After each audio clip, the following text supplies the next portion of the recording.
5 ఏళ్లకు దిక్కులేనా 30 ఏళ్ళు ఉండదా? జగన్మోహన్ రెడ్డి పగటికల్లా గంట ఉన్నాడు. జగన్మోహన్ రెడ్డి పైన చూసుకుంటాడు, కింద చూడలా. జగన్మోహన్ రెడ్డి భాష మాట్లాడుతూ ఉన్నారు వీళ్ళంతా.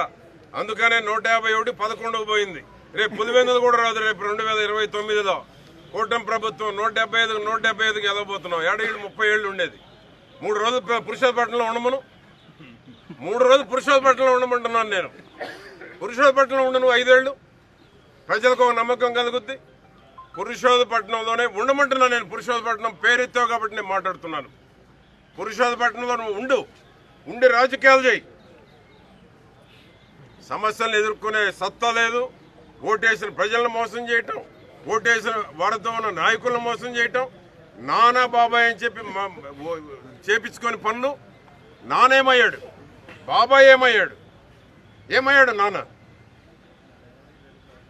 ఈ విధంగా మాటలు చెప్పి నమ్మించి కదిలితే బీసీనే మహిళ అంటారు. ఒక బీసీ చేసే పనులు, ఒక మహిళ చేసే పనులు నువ్వు చేసావు 5 ఏళ్ళు. ఒక బీసీలు చేసే పని, ఒక బీసీలు అంటే గౌరవం సమాజంలో ఎవరికైనా. బీసీలను అందరూ ప్రేమిస్తారు, మహిళలను అందరూ ప్రేమిస్తారు. నీకు అర్హత లేదని నేను మాట్లాడుతూ ఉన్నాను.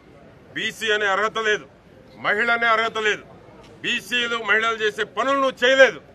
దుర్మార్గాలు చేసావు. జగన్మోహన్ రెడ్డిని చూసుకొని, సజ్జలను చూసుకొని నీ అరాచకాలు మొత్తం బయట పెడతాం.